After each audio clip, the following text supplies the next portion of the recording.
V'tzivanu Lasot B'divrei Torah. Hi, Mara. Okay, you're there. Yeah, so we are thanking God for the privilege, first of all, to be together with everyone. Shabbat Shalom tomorrow. To be together with everyone, and it's wonderful, wonderful. Today, now here we start with the complexities of this weekend. Today is the 9th of the month of Av. Today is the 9th. So in Hebrew, today is Tisha B'av. And Tisha B'av cannot be observed today because it's a sad fast day. So Tisha B'av starts tonight. I've admitted Jim Ruxin 3 times already. It's boring. Okay. The Tisha B'av is this evening and all day tomorrow, Saturday evening, all day Sunday. And again, as I don't get, any remuneration for publicizing. I know that Hadar, Hadar, located in New York, is going to have a day-long series of programs, lectures, discussions, pretty high level, and you can always find them for free, hadar.org, or maybe it's edu, Hadar, anyway, and participate to whatever extent you want, and it's a great thing. Starting technically on Monday, we have a 7-week period of nechemta, of consolation. So this Shabbat or this weekend or Saturday night, Sunday is a time of great sadness, and then it ends with consolation. And next Shabbat, if this is Shabbat Chazon, the vision of Isaiah, which we'll get to, and it's a pretty terrible vision, then next week we get to the Shabbat Nachamu, the Shabbat in which we are commanded to console the Israelite people. And between now and Rosh Hashanah is a period of nechemta, of joy, of repairing or recovering from the pain of Tisha B'av and getting ready for Rosh Hashanah. Now, this is Shabbat Chazon, the Sabbath of vision, the first word of Isaiah chapter 1, verse 1. I would like to ask everybody to turn to Plout. Effie, I want credit for this, to turn to Plout, page 1180. 1180. It's not in the women's commentary. 1180. And okay, I thought I was going to ask Mona, but Mona ain't here. I need someone who feels comfortable reading a very difficult passage, verses 1 through 7, first of all. So do we have a reader? 1 through 7 in English, 1 through 7. Okay, Steve, you'll substitute for Mona. Okay. Right.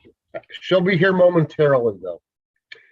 The vision of Isaiah, son of Amos, that he beheld concerning Judah and Jerusalem in the reigns of Uzziah, Jotham, Ahaz, and Hezekiah, kings of Judah. Hear, O heavens, O listen, O earth, for the Eternal has spoken. I reared children and brought them up, and they have rebelled against me. The ox knows its owner, and the ass its master's stall. But Israel does not know. My people does not consider. Ah, sinful nation, people weighed down by iniquity, brood of evildoers, destructive children who have forsaken the Eternal, despised the Holy One of Israel, estranged themselves from God. Why invite yet more bearings that you continue your rebellion? Beatings. Oh, yes, beatings. that you continue your rebellion. The whole head is sick, the whole heart is ill. From head to foot, nothing is sound. Injuries, bruises, fresh wounds, not dressed nor bound nor softened with oil. Your land is desolate, your cities burnt down. Strangers consume your land before your eyes. Okay, that's the opening. We're going to do some more. That's the opening of Shabbat Chazon, the Haftarah that is being read this morning. This is the vision of Isaiah describing the Jewish people. And I find it such an uplifting thing. What are we? Let's see. We are sinful, weighed down by iniquity, brood of evildoers, destructive children, despise God, estranged from God. That's us. If you feel that sometimes Jewish tradition makes too much out of the greatness and moral superiority of the Israelite nation, read chapter 1 of Isaiah. He is not good toward us at this point. I now would like to have someone read verses 11 through 17. 11 through 17. Cindy, thank you. Oh, Donna, excuse me. Okay. I saw Donna and my mind went blank sideways. Okay.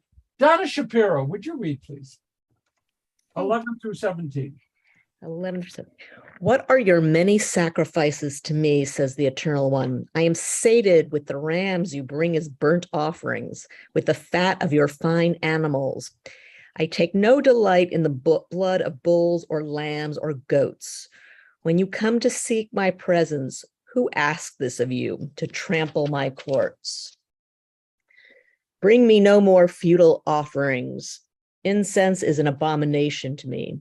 New moon and Sabbath, the calling of assemblies, I cannot endure festivities along with evil. I hate your new moons, your festival days. They are a burden to me. I can bear them no more. When you stretch out your hands, I will avert my eyes from you. However much you pray, I will not listen, while your hands are filled with blood. Wash yourselves, cleanse yourself, put your evil doings away from my sight. Cease to do evil, learn to do good, seek justice, relieve the oppressed, uphold the orphan's rights, take up the widow's cause. Okay, that's another really heartwarming kind of make a feel good passage. And I just want to read now verse 27. Zion shall be redeemed by justice, and its repentant people by righteousness. I've mentioned this before. Sukasa, we are not in the women's commentary, only in Plout, and we're on 1183 at this point. I mentioned this before. Verse 27 is the motto of what used to be Jewish fraternity Zeta Beta Tau, ZBT. And if you look at the Hebrew, the Z is for Zion, B b'mishpat, the T for Tipadeh. So Zion b'mishpat Tipadeh, Zion shall be redeemed by justice. Anyway, that's just an interesting little thing. Steve Miller? What was happening at the time of Isaiah that caused him to react this way and chastise the people? Question. Okay, that's a very good question, and I'm going to be inadequate to answer it directly. I wasn't prepared for it, and I apologize. Tamara, are you there? Yeah, the main thing that was happening is that the empire of Assyria was expanding, and it was about to attack Jerusalem, and it does attack, and they put Jerusalem under siege because Jerusalem refused to pay tribute because they thought that the Assyrians were not particularly strong and it was too costly. So they chose to stop paying homage, and Assyria came and besieged Jerusalem and eventually conquered it. And what was bad about the conduct of the Jews that triggered this response? That sounds like laudable conduct.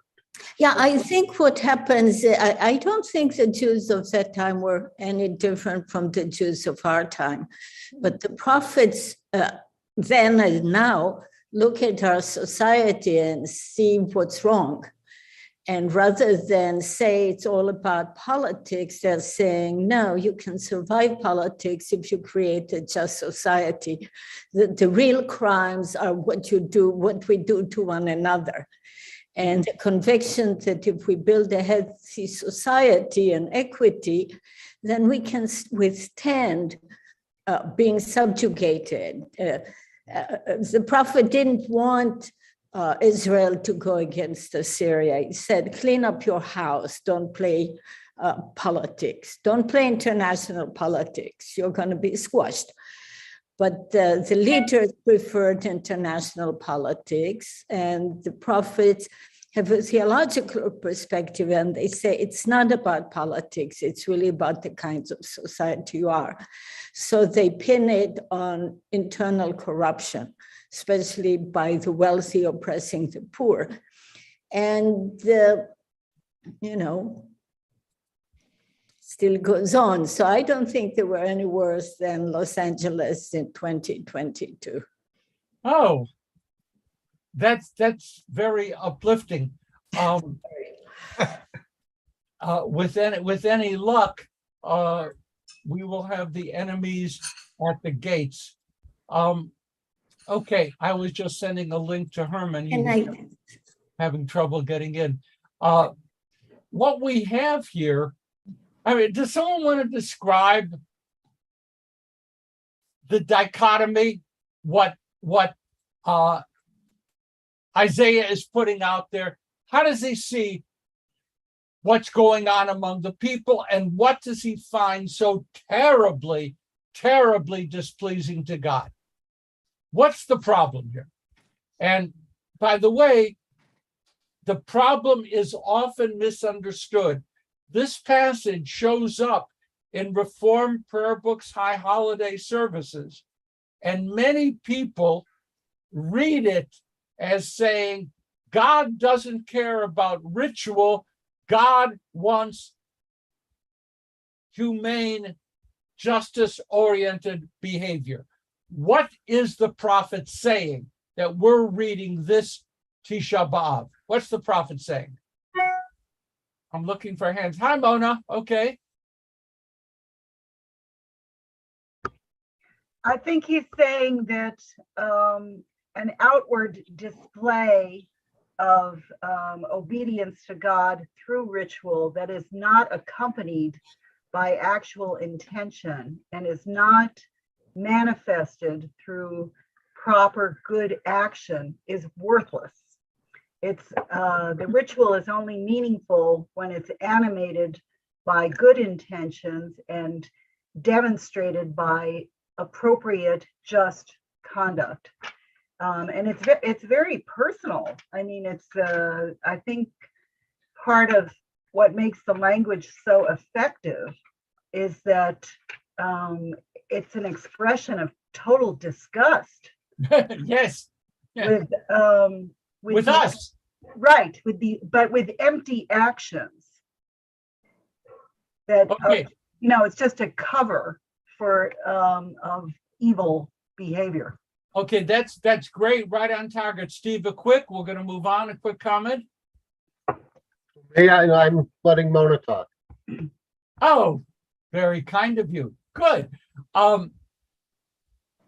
Reformed Jews read Isaiah chapter 1 as saying we don't need to follow patterns of ritual, Shabbos, holidays, new moons, whatever. What God wants is moral, ethical behavior. And that's not what Isaiah is saying here. As a matter of fact, you can read it and it pops out at you. God despises ritual performed by people who don't care either about the ritual and about their fellow human beings. And, you can be totally do everything, and boy, do I have stories of the ritual, the tefillin, the Shabbos, the kosher, and everything, and be a slum landlord.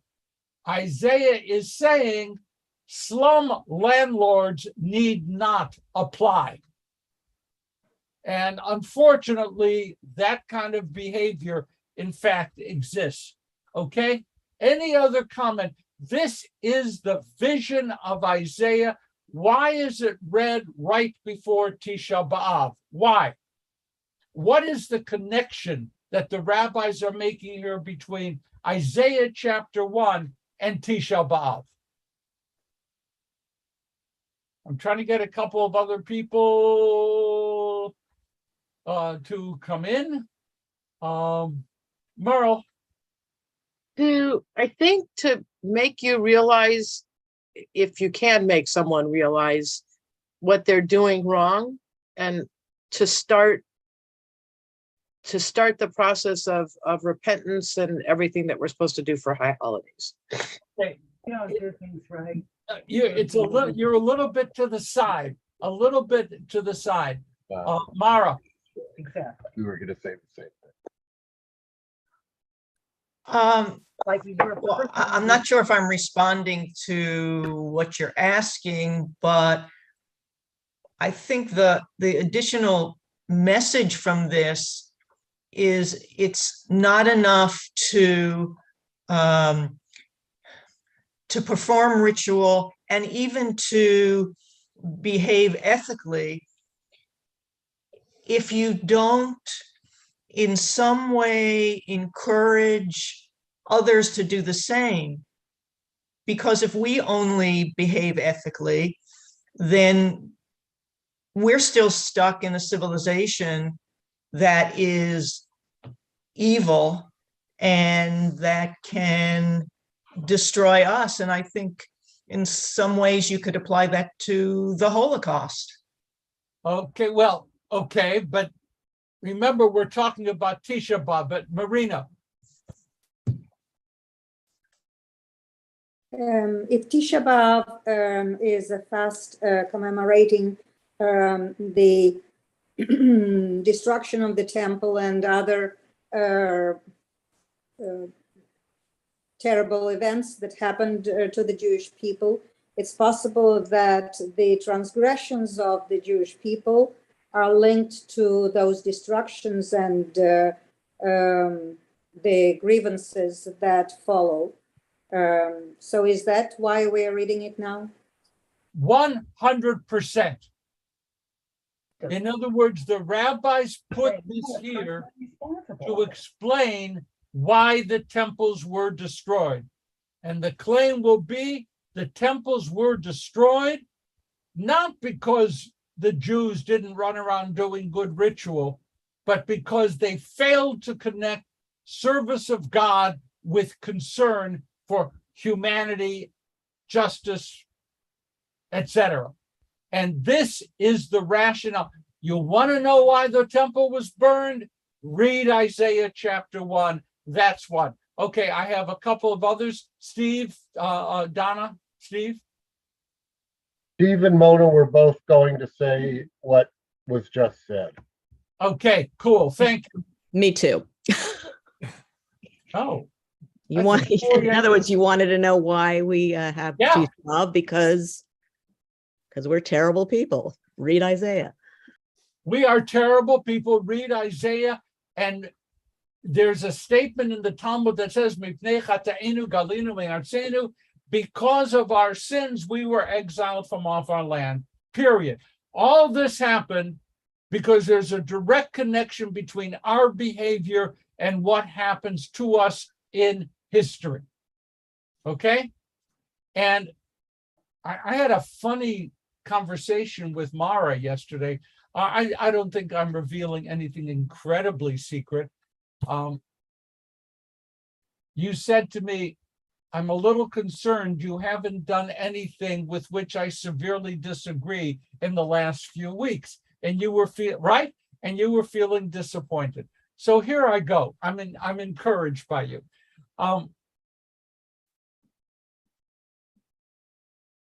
I don't feel or want to teach that nexus, that connection. I don't want people to believe that I, Stanley Davids, believe that all these bad things happen to the Israelites, to the Jews, to our people, because we are sinful, and that the universe is so constructed that there is a direct relationship between the world within which we live and our moral behavior. I don't believe that. Mara, is that problematic enough? Yes, thank you. Okay, I was working on that. Thank you.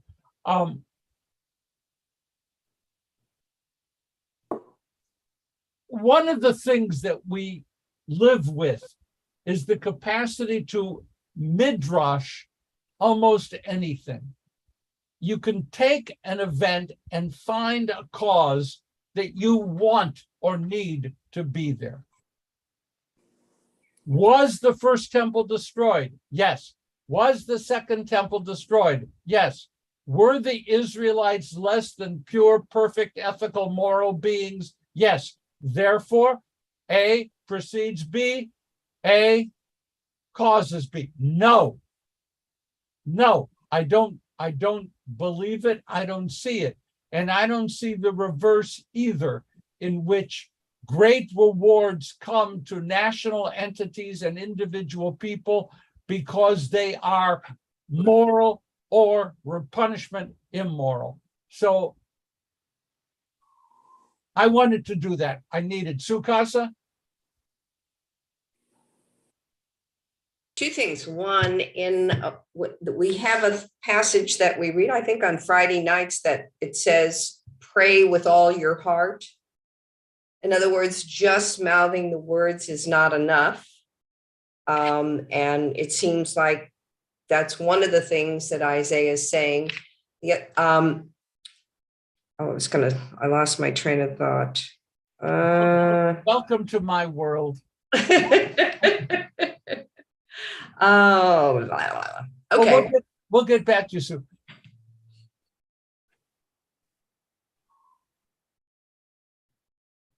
I have had people in my congregation who refused to come to high holiday services and came 50 weeks out of the year.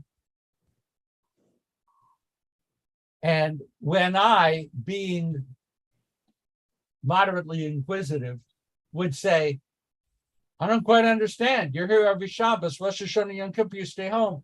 I don't want to be with people who only show up in a pro forma sense and only come to be seen in public once a year.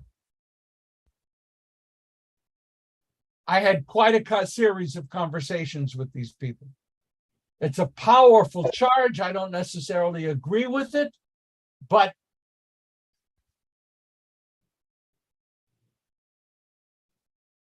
you folks show up for Torah study week after week after week in increasing numbers. I love you.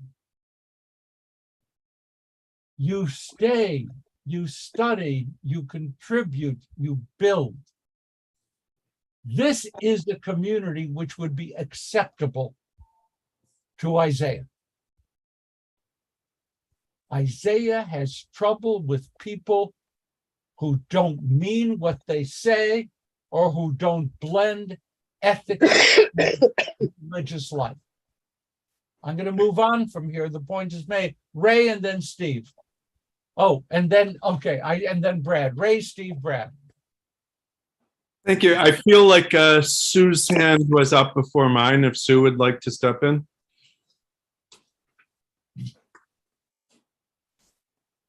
That's one thing I was going to say is I think that the Orthodox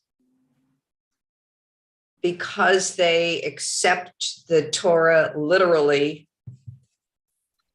they will use it's a simplistic answer to say the temple was destroyed because you were bad. This happened because you were bad. It's an easy explanation, I think, for people 2,000 years ago who were trying to explain the world they lived in. And I think today, if you look at people that see the world in black and white, it makes their life easier. It's either right or it's wrong. We're either following the rules or we're not. But really, if you live in a gray world, it makes life a lot more difficult because you have to look at all sides of a situation, but it makes it lots more fulfilling. And you're a part of life instead of just mimicking what you're supposed to do. Cool. I'm going to go on to Ray. Thank you. I am finding myself challenged with this text, and for others who also don't have the New Plout, I did put a link to a JPS translation in the chat, so you can find it there. I seem really interested and concerned with, in this and really all texts, with attribution and the status of attribution, where we find a speaker either explicitly or implicitly assigning authorship of a sentiment to another party. And we do find Isaiah doing that here. And I admire very much of what Isaiah has contributed. I think Isaiah is fundamentally, in my experience, which is small, an ethical and moral thinker. But I'm challenged here by the ambiguity between Isaiah's expressing Isaiah's reading and analysis of the nature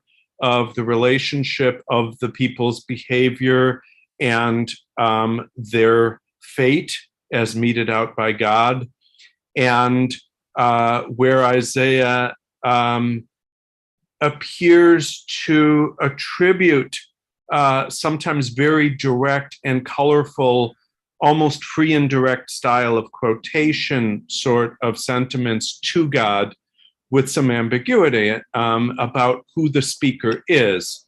This is a great problem, certainly in our time, as we experience in our world, how political actors are attributing things and twisting things with great ambiguity about when the speakers change. But that aside, looking back at the text, I find it really murky, and even murkier before translation, perhaps, when it's Isaiah speaking and when it's God speaking. So I'm looking now at verse 2, chapter 1, verse 2. Isaiah speaks, "Hear, O heavens, and give ear, O earth, for Adonai has spoken," quotation mark from a translator, "I reared children and brought them up, and they have rebelled against me." Continuing on through, "My people takes no thought," close quotation mark by a translator, leading right into "a sinful nation." So clearly we don't have that kind of punctuation in the Sefer Torah. It's even more ambiguous who is speaking when it says "a sinful nation." Somebody made an interpretation that that is the end of what Isaiah expressly attributes to God speaking, but also, and people better versed in Torah will know better than I, the part of it that is in quotes here, is that actually a direct quotation from God speaking in any other text where it is expressly attributed to God? And scrolling further down, this becomes more problematic when we get into a proclamation that the fate of the people is directly connected to their conduct. When it gets to the line about the sword, I'm scrolling now to try to find that, but that is outside of quotation marks, and yet in the setting that Isaiah has prepared for us, certainly implies that it is still God speaking and promising that we will die by the sword if we don't do as God wishes us to do. And this strikes me at a minimum as problematic and ambiguous, and worse, perhaps an indulgence, if not a dishonesty, on the part of Isaiah speaking. And so I just wanted to share those questions for those who know the answer to them about, did God actually elsewhere say the things that we know that Isaiah says that God said? But to invite us to consider the problem, even if somebody makes the canon, as Isaiah assuredly has, in accepting at face value the way they, I'm going to say, characterize the sentiments and the speech of God. I think it makes a problem for us. I apologize for speaking at such length. Thank you very much for having raised a really important question. I mean, that understates the significance of what you raised. I remember the first time I read the book, The Prophets, by Heschel.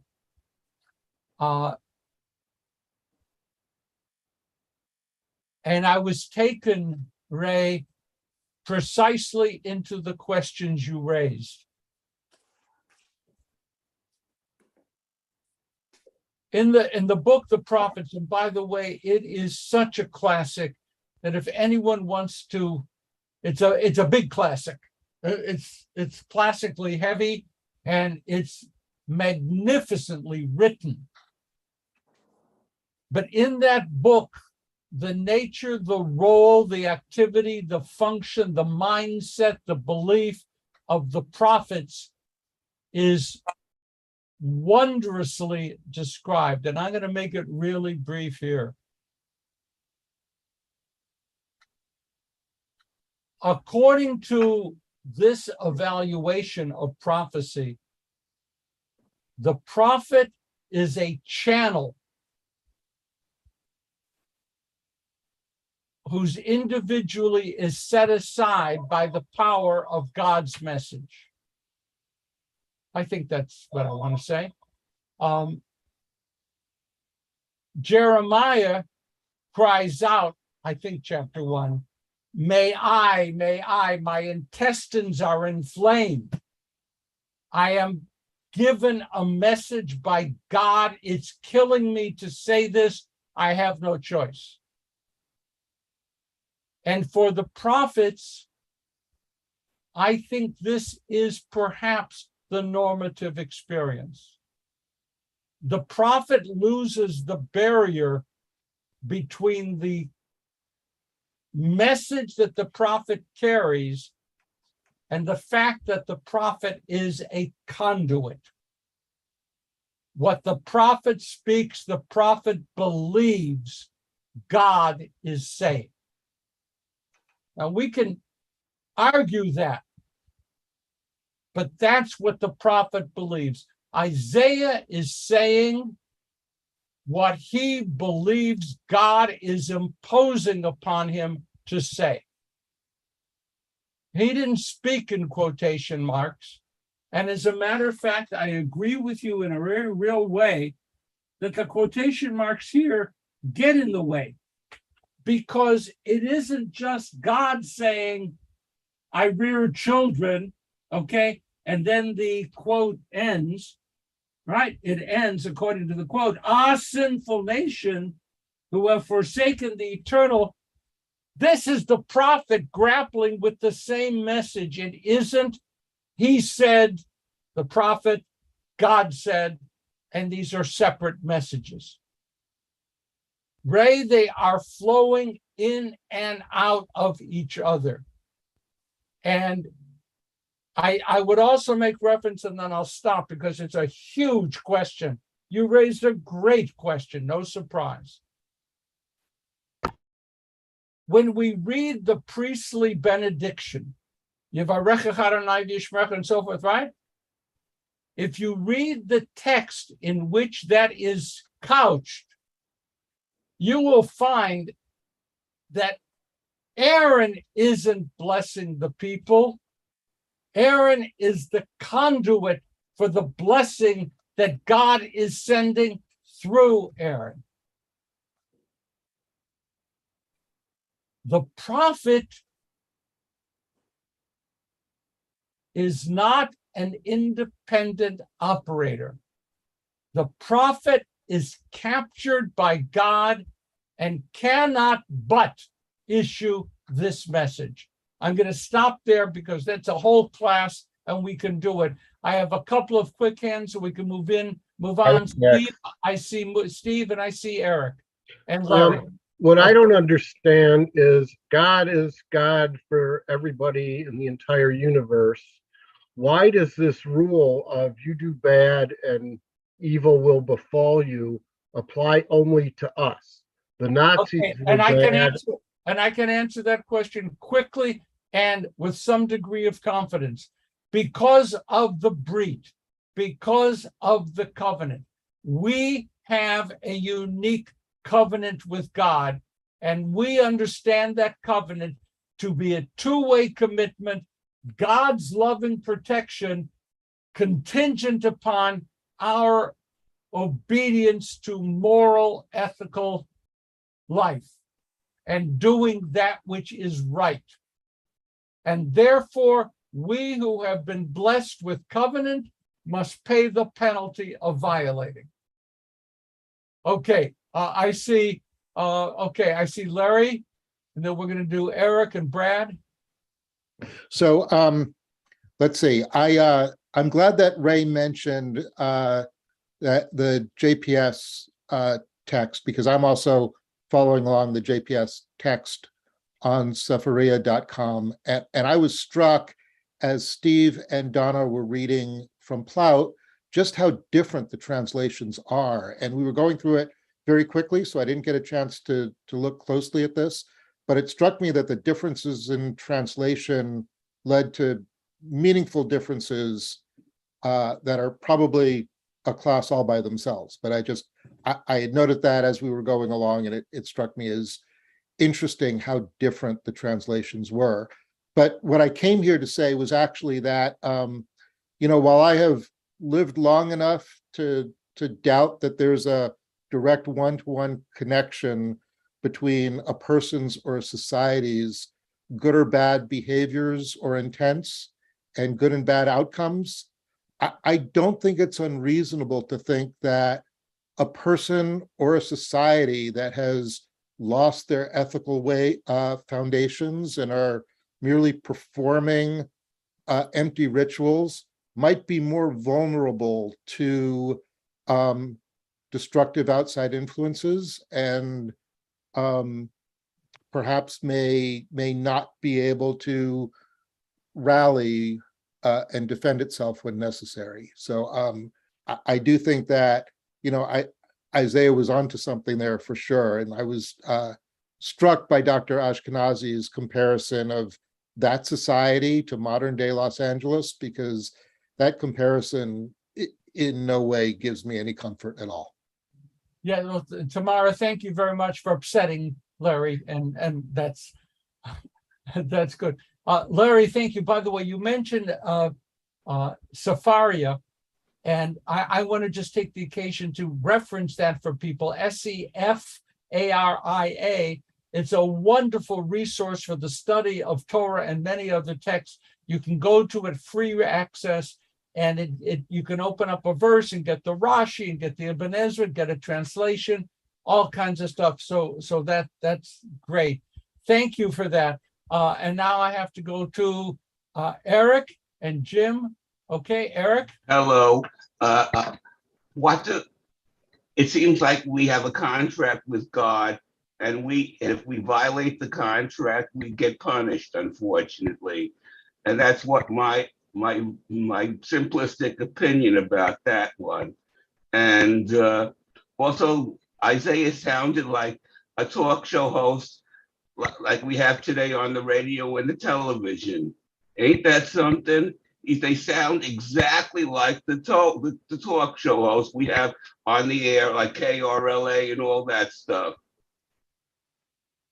I've never heard Isaiah compared to a talk show host. I'm going to have to take that under consideration. That's pretty interesting. That's interesting. Jim.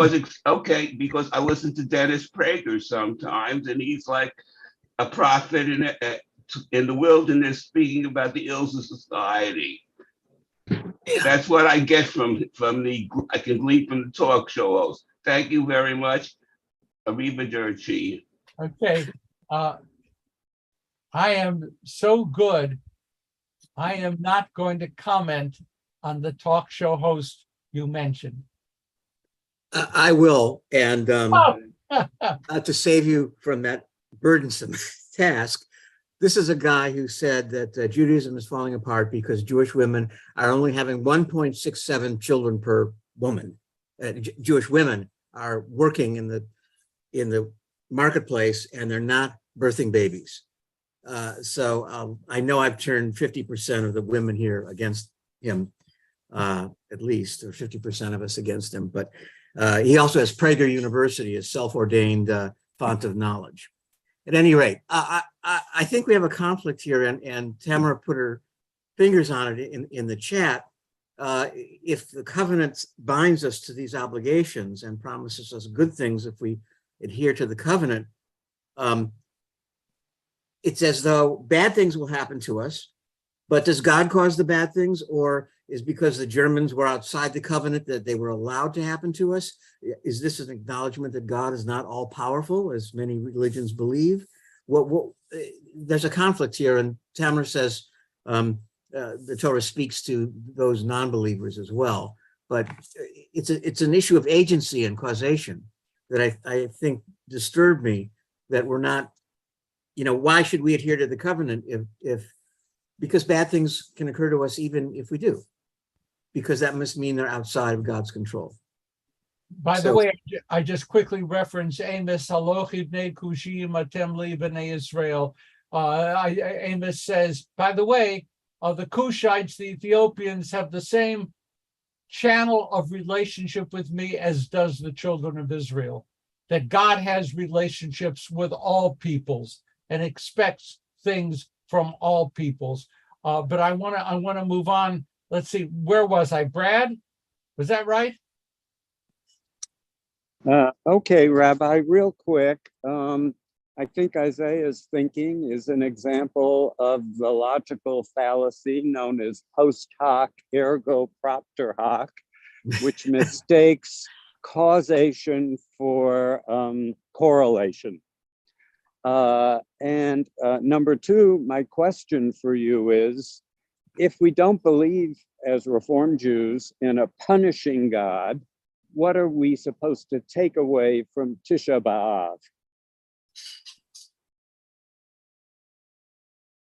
I'm so glad you asked, because that actually was an early part of a curriculum and agenda that I drew up today that I now look at and realize that I need another 4 hours to accomplish.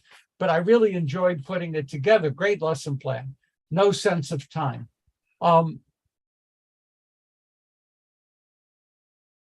Brad, early Reform Judaism canceled Tisha B'av. Early Reform Judaism was on the record as saying that Tisha B'av is not something which belongs on our religious calendar. And in the early American Reform prayer books, Tisha B'av didn't even get a paragraph. It didn't have a role at all.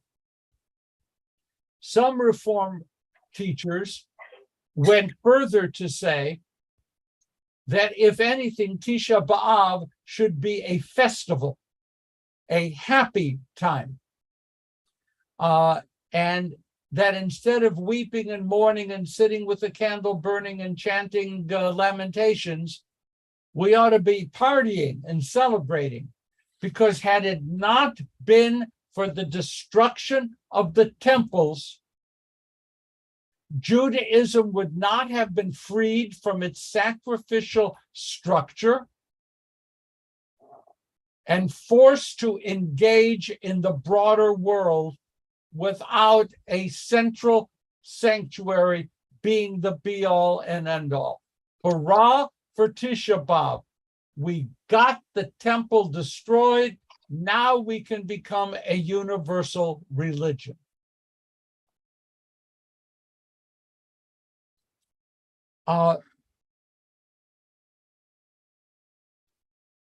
As I prepared this and read a lot of stuff and getting ready for tomorrow,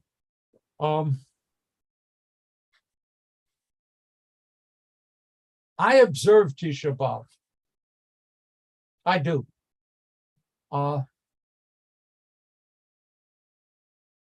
I don't observe it by fasting 24 hours, but I observe it by listening to the chanting of Lamentations, and I observe it by doing study that'll be going on tomorrow.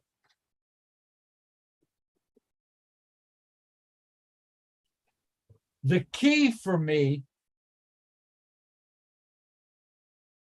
is that if all we are doing is remembering the destruction of the temples and all the other bad things that we attach to Tisha B'av over the centuries, as a matter of history, other people, other time history, it actually makes no sense to observe Tisha B'av. I mean, how do we observe Tisha B'av in the state of Israel?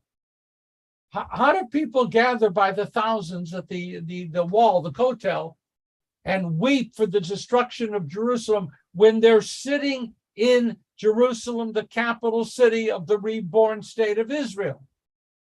How do you do that? That's a serious, serious question. People answer it. My answer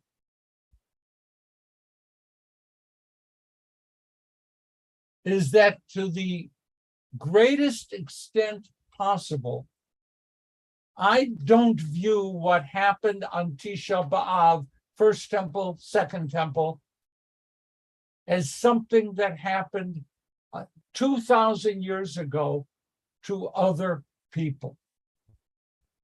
To me, what I hold on to from Tisha B'av is that it happened yesterday to me. It's a very different approach.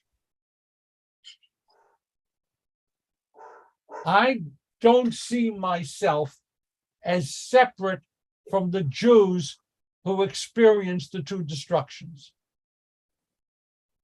But I am not weeping for them. I am weeping for Jerusalem today. I am weeping for Israel's failures in trying to construct a liberal Jewish democratic state. I am weeping and reading Isaiah to remind me that whatever happened 2,000 years ago is really happening today. And that's the Tisha B'av that I mourn. I weep not for the ancient destruction, but for the fact that we are today custodians of a Jewish state, and that state falls too far short of my ideals. Rather than giving up on it, it reinforces my drive to work on behalf of moving the state of Israel closer to its idyllic vision. We have so little time today, and the topic is huge. Effie, a quick question, and because I have a couple things I want to wrap. This This is a weekend study. Effie, please. Yes. We still mourn the destruction of the temple, although we are already in Israel, we have not reconstructed the temple. And to complete my thought, because if Mara ended up being now unhappy with some of the things I'm saying, thank God, I will say to you, Effie, the worst thing that could happen to the Jewish people is a serious effort to rebuild the third temple, or to build the third temple. I don't want that. Now, I was all set, and I really all prepared here. The end of the Book of Lamentations, which I happen to have right in front of me because I did. Lamentations chapter 5 goes as follows, verse 21. Hashivenu Adonai Elecha v'nashuva Kaddish Yameinu Kedem. Oh God, help us turn back to you. Hashivenu, do you hear the word teshuva? Hashivenu, teshuva, return us, God, and we will return. And then the last three words, Kaddish Yameinu Kedem, renew our days as of old. I don't want that. I reject that verse. But I love the musical setting. Kaddish, Kaddish Yameinu, Kaddish Yameinu. Fine. I love to sing it. I find the dream abhorrent. I don't want animal sacrifice. I don't want temple worship. I don't want my family, the Kohanim, to reign. I don't want my grandchildren to become high priests. I have no such dream. Save me from that. I don't want my days renewed as of old. I am a Reformed Jew wanting to move forward into the future, not to retreat. Not to retreat. Donna, a quick, and then I'm going to have to summarize. Donna. I think maybe you could hear that verse as, instead of saying, renew us the same way we were before, as renew us today the same way you used to do in the past. You used to renew us in the past, and now we're asking you to renew us today. Not necessarily we're being renewed the same as going back to this what was before. I love what you do.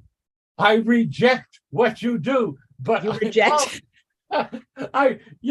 Yes, you have every right as a learned Jewish person who engage in drashing the text. I'm trying to save this line for you. Yes, and I celebrate that.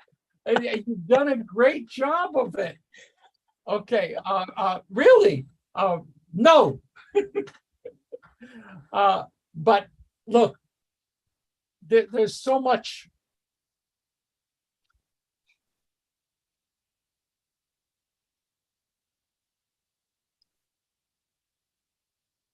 There's so much to say. I want to point out that the Book of Lamentations,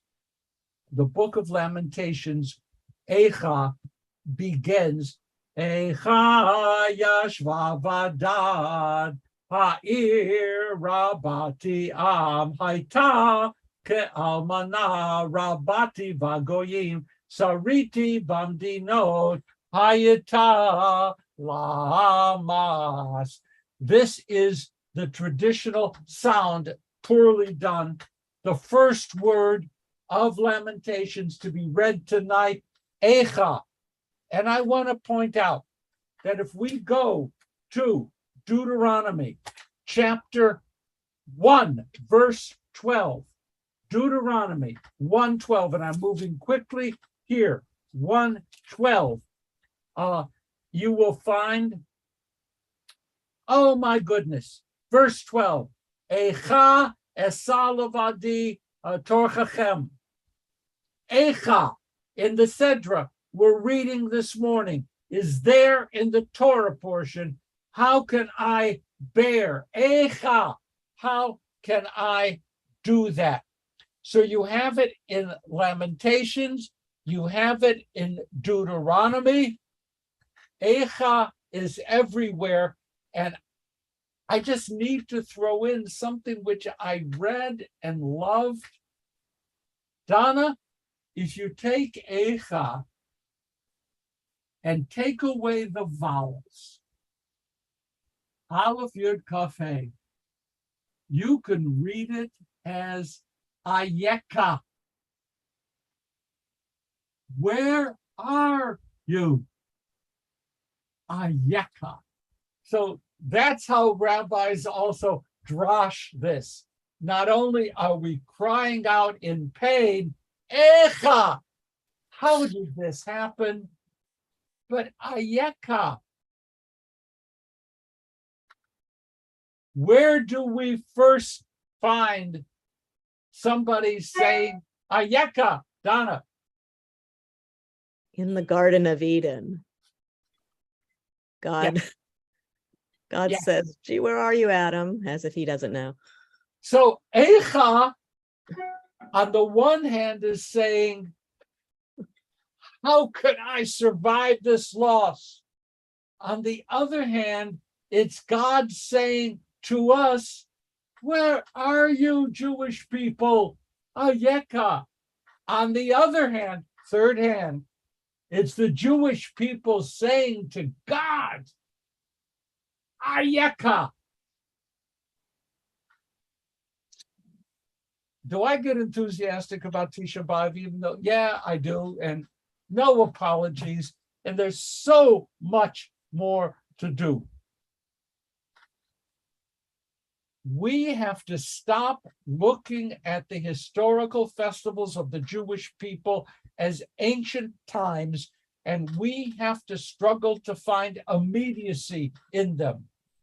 Pesach is not about 3,000 years ago. It's about me here now, trying to escape the slavery of my day. That's what makes Pesach live. That's what makes Tisha B'av live. How can I avoid the destructions of this world and this day? I'm going to save this, put it in the archives, and I love you folks. This has been a wow, definitely a wow, and thank you all. Thank you all. Our Kaddish list includes the names of those who have passed away during the past month.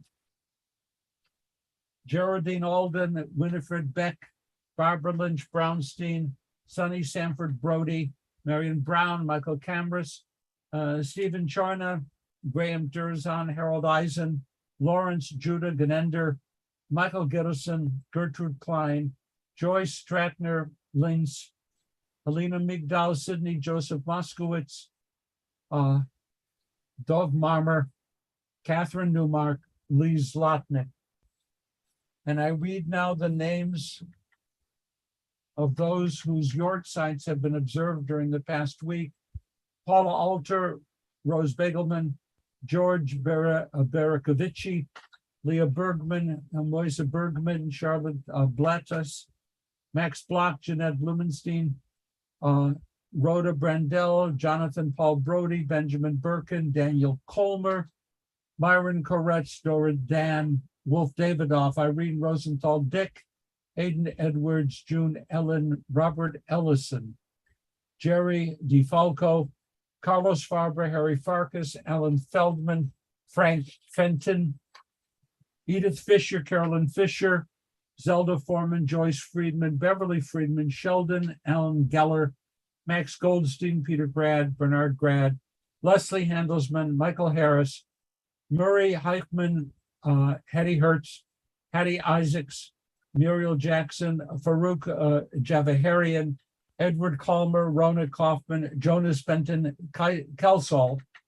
Milton Kifferstein, Maury King, Musa Gohanzeda, Theodore Kraut, Henry Kreshik, Manny Kugler, Larry Lauterbach, Rosalind Lefko, Marquetta Lisa, Howard Levison, Esther Levin, Francis Levinson, Ava Grace, Leitowich, Max Lieberman, Benjamin Lind, Alicia Lindheim, Murray Loderman, Pauline Lloydman, Jenny Markowitz, William Melvin, Rose Mendelson Jr., Robert Mendelson Jr., Eddie Michaels, Anna Mitchell, Emilio Molinari, Brian Nelson, Fran Newberg, Rita Norton, Julia Catherine Perelman, Jeanette Peskin, Ruth Peskin, Larry Phillips, Edgar Phillips Jr., Thomas Pollock, Lillian Price, Davida Racine, Maxienne Rice, Paula Ritter, Gilbert Robinson, Donald Rose, Frank Rosenfeld,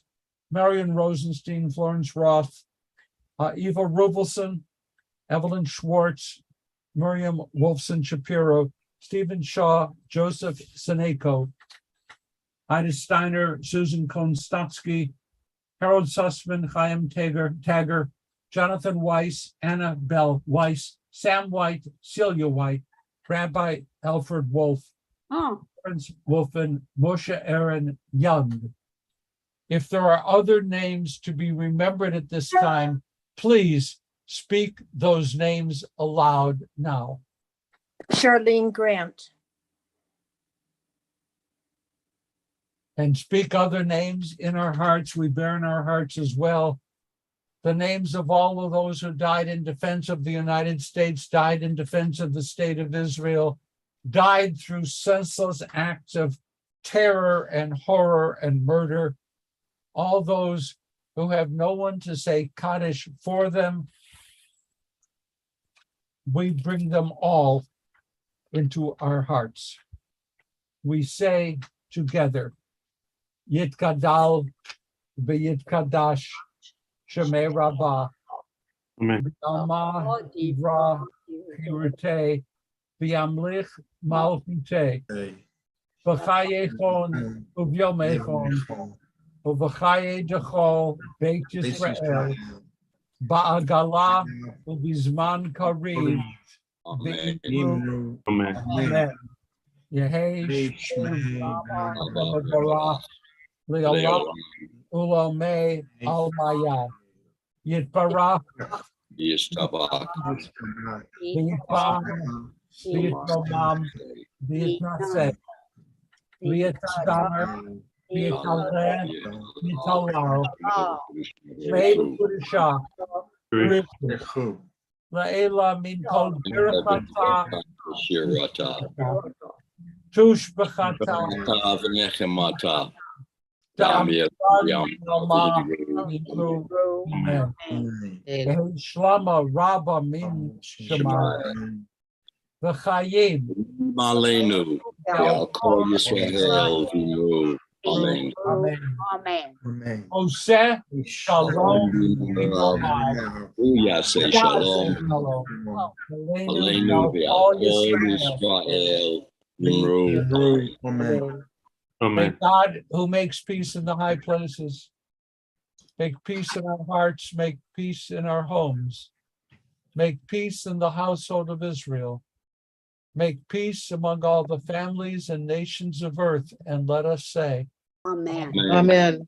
and may we have a meaningful Tisha B'av, however it is we wish to approach it. Today, Shabbat Chazon, but next week, Shabbat Nachamu. It is a time of consolation. Shabbat Shalom, everybody. Shabbat Shalom. Thank you so much for teaching us. Thank you. Wow. Okay. That was exceptional. As usual. Thanks so much. Hi, Susie.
I fell asleep. Sorry, Rabbi. I fell asleep.